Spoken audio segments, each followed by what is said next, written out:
Hello everyone and welcome back to the Great Book of Grudges. My name is Nathan and today we're going to do something a little bit different as during the Christmas break there was a update to the Old Realms mod, which is the Warhammer Fantasy conversion mod for Mount and Blade Bannerlord. Unfortunately, since the Christmas period is very hectic for my family and I've been mostly stuffed with cheese, a lot of cheese, I have only been able to get into checking out the update now, and it is an impressive one. I'll leave a link in the description below if you want to check out the full update, as I'm not going to be checking out the screenshots, but rather the clips that they've posted in that update, as there's a few spells and even different types of weaponry that we've all been waiting for. But before anything, this was downloaded directly from their website, so it's only on 720p, so the quality might not be too great, but here we are able to discuss as much as we can, so let's just roll the first clip.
Alright, so two big things have happened in this small clip. There's two more to go through. We've been able to see gunpowder weaponry in two forms. First with the handgunners, which, well, it's an iconic unit for the Empire. In fact, in the tabletop, it was very rare to see an Empire army without any handgunners, and they're looking like they can fire quite quickly. There's great smoke effects there too, which is very, very important, because obviously, you know, aesthetics are a big thing. We've also been able to see Empire mortars firing, which is very, very interesting. Keep in mind that siege weaponry in Bannerlord is pretty much just for sieges, so I'm imagining that they're trying to make this as a unit or something. I wonder how that's going to work. If you can take that around, or if this is just simulated but it'll only be able to be used in sieges. I'm going to have to reach out to the modders because this is really, really cool. Hopefully this means that we'll be able to use them in normal battles, because obviously that's a big thing about Warhammer Fantasy, depending on the engine limitations I'm imagining for Bannerlord, but it seems to be quite open when it comes to these things, especially when we show off the second clip.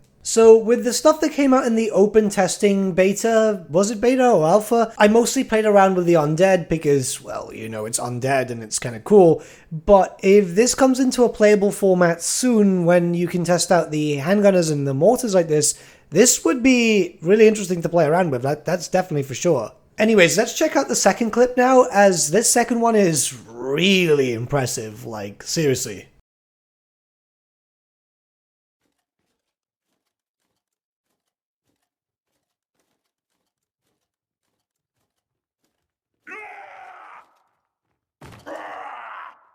So this was incredibly impressive, mainly because it's different. It's different. So obviously, you know, vampires can turn around and turn into bats and so on. It was something that was established in lore, and they were able to move around.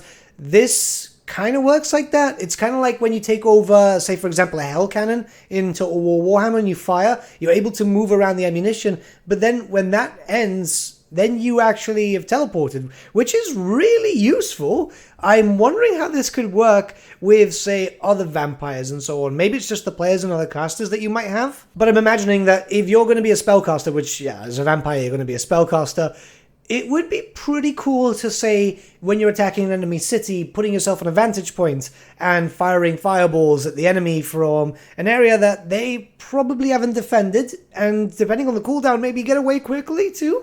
I don't know, I'm thinking a lot right now, but it's really, really cool. This is honestly something I didn't really expect to see, and when I saw it, I was like, wow, this is special, you know, because it's teleportation, essentially. It technically is. I've got a decent amount of hours when it comes to Bannerlord, and I've played with a lot of different mods and so on. I don't think I've seen any mod do something like this. So we've already seen a massive thing when it comes to the mod in general. Like, not only do they have the custom map and so on, which they're slowly fleshing out as it goes on, but they're introducing different races and factions. Obviously, there's the skeletons and all that. So this is just adding further to it. It's making it a very, very ambitious mod. I've been following it really, really closely, and yeah, this itself, this teleporting thing, this is just really cool. Obviously, it's them turning into bats, but you get what I mean. It's essentially teleporting.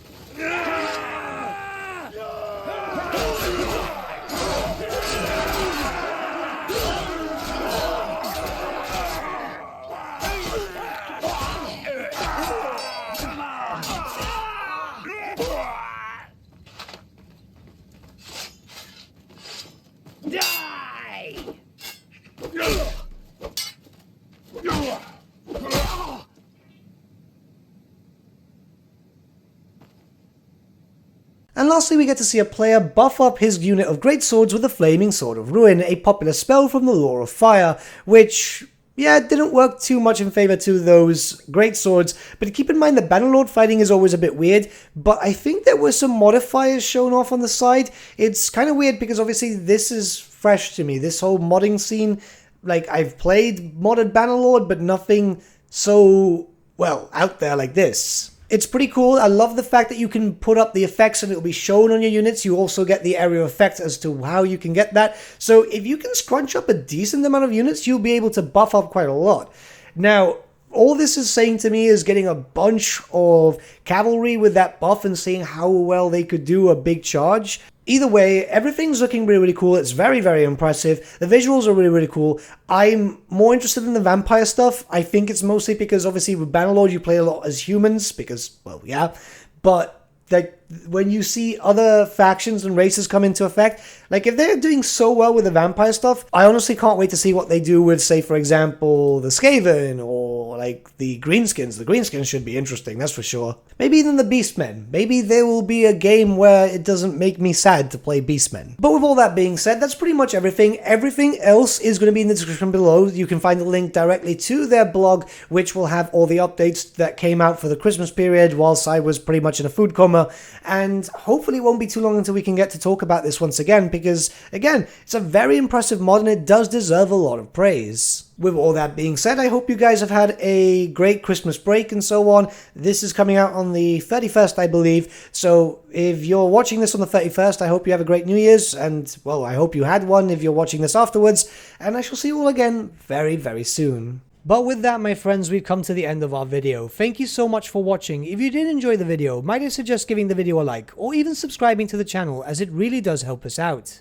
In the description section below are various links to different social media platforms such as Facebook, Instagram, and Discord. Also in the description section is an affiliate link with Element Games where you could buy loads of hobby-based products, not just Warhammer, for 10 to 25% off. Making a purchase using that link and also our special code, which is also in the description, supports the channel at no extra cost to you, which we think is rather cool. A big thank you to our patrons. Your support means the world to us. It's amazing that people want to help a small channel like us grow and get to a higher level of content. A big thank you to Gibraltar LUSC, Ryan Bertsche, Andrew Prince, and Okro for subscribing to us at our Fane level. You guys are super cool. And a big thank you to Edward Yule, VS Vasan, Aaron Whitman, and Shaggy for subscribing to us at our King level. Honestly, we can't thank you all enough. And lastly, a big thank you to all of you for liking, sharing, and commenting on these videos. Honestly, it's because of you guys that the channel's been growing at such a great pace lately, so we can't thank you all enough. But with that, my friends, thank you so much for watching once again, and we shall see you all again very, very soon.